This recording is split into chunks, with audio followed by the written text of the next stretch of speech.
તો પ્રાચીન બહિના વંશમાં પ્રચેતાઓના નામે 10 પુત્ર થયા. આ પ્રચેતાઓને ભગવાન શંકર ઉત્તમ ઉપદેશ આપે અને કહે, સ્વધર્મનિષ્ઠ સતજન્મ વિપુમાન વિરિંચિતામેતિ તતઃ પરમ હિમામ અવ્યાકૃતમ ભાગવતોથ વૈષ્ણવમ પદમ યથાહમ વિબુધઃ કલાત્યયે. જે પોતાના વર્ણાશ્રમ ધર્મનું પાલન કરનાર મનુષ્ય સ્વજન્મ પછી બ્રહ્માજીનું પદ પામે છે. જે વર્ણાશ્રમના ધર્મનું પાલન કરે એનાથી વધારે પુણ્ય થવાથી ભગવાન શંકર કહે છે એ મને પામે છે. પરંતુ ભગવાનનો જે અનન્ય ભક્ત છે એ તો મૃત્યુ પછી સીધો જ ભગવાન વિષ્ણુના પદને પામે છે. આમ પ્રચેતાઓને ઉત્તમ જ્ઞાન રુદ્ર ગીત દ્વારા આપે છે. તો ભાગવતજીમાં પંચગીત એ પ્રસિદ્ધ છે. આ પંચગીત કયા છે? તો વેણુ ગીત, પ્રણય ગીત, ગોપી ગીત, યુગલ ગીત અને ભ્રમર ગીત. તો છઠ્ઠું ગીત છે એ રુદ્ર ગીત. ગોપીજનો ગાન કરે છે તો ગોપેશ્વર કેમ બાકી રહે? ભગવાન શંભુ એ રાસ અધ્યાયમાં ગોપેશ્વર બને છે. તો આજે ગોપેશ્વર રુદ્ર ગીત દ્વારા ઉત્તમ બોધ આપે છે. ભગવાને પણ એક રુદ્ર ગીત ગાયેલું છે. તો ભગવાન રુદ્ર ગીતમાં શું કહે છે?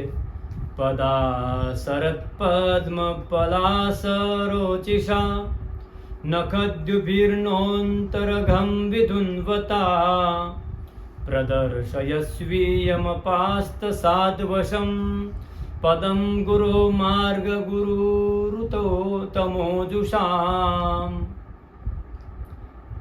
યો માયયેદમ પુરુરૂપયા સૃજદ બિભરતિ ભૂય ક્ષપયત્ય વિક્રિયઃ યદ ભેદ બુદ્ધિ સદિવાત્મદુસ્થયા તન આત્મતંત્રમ ભગવન પ્રતિમહી.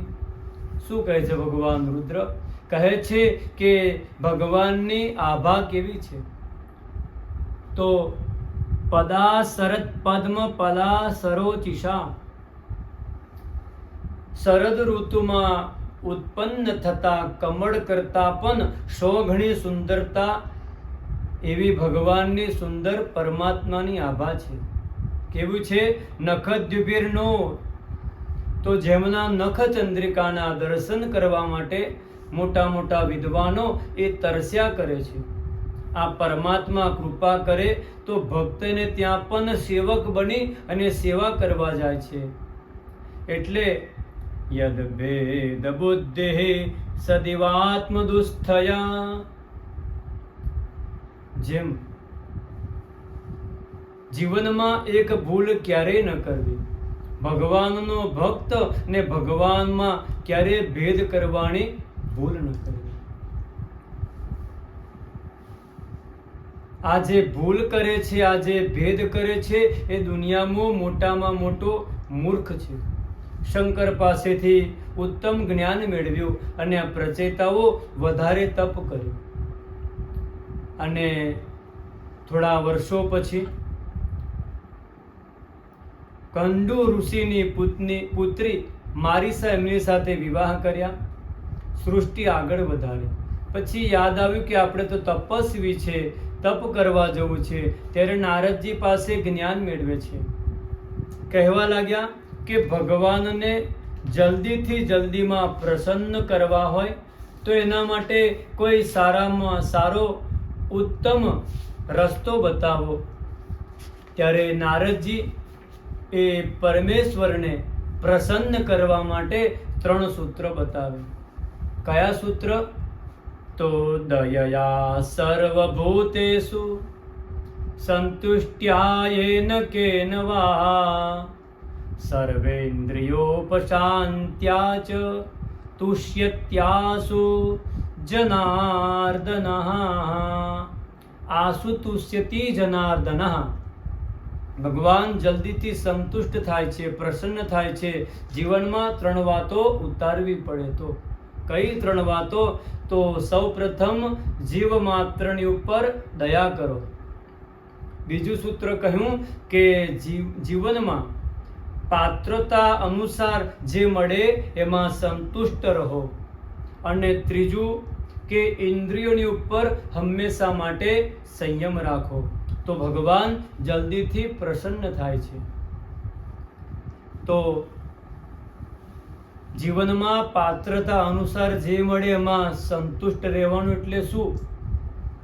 આપણે ઘણી વખતે રાત્રે સૂઈ ગયા હોય અને સવારમાં ઉઠીએ અને બહાર નીકળીએ તો આપણને બધું પાણી પાણી દેખાય. એ શું છે? તો વરસાદ પડ્યો.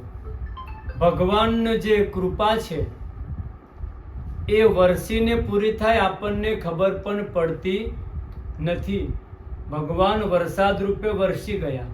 હવે આપણે વરસાદ વરસતો હોય એટલે બહાર એક મોટું ડ્રમ પાણી ભરાવા મૂક્યું, એની બાજુમાં એક નળો મૂક્યો, એની બાજુમાં એક ડોલ મૂકી, એની બાજુમાં એક ડબલું તપેલી મૂકી, એની બાજુમાં એક વાડકી મૂકી. એટલે પેલી વાડકી એ પેલા ડોલને કે તપેલીને કહેશે કે તને તો કેટલું બધું પાણી મળ્યું, મને તો આટલું જ મળ્યું પાણી. વાડકીમાં કેટલું પાણી? આટલું જ મળ્યું. આ શું સમજાવે છે? કે વરસાદ તો એક સરખો જ વરસતો હતો, પણ તમારે જો વધારે પાણી જોઈતું હોય તો તમારે તમારી પાત્રતા મોટી કરવી પડે. એટલે પાત્રતા પ્રમાણે જીવનમાં જે મળે એમાં સંતોષ રાખો. આ નારદજી પ્રચોતાઓને ઉત્તમ જ્ઞાન આપ્યું. 3 સૂત્રો બતાવ્યા. કયા 3 સૂત્ર? તો પ્રાણી માત્ર પર દયા રાખો, પાત્ર પ્રમાણે જે મળે એમાં સંતોષ રાખો, અને ત્રીજું બતાવ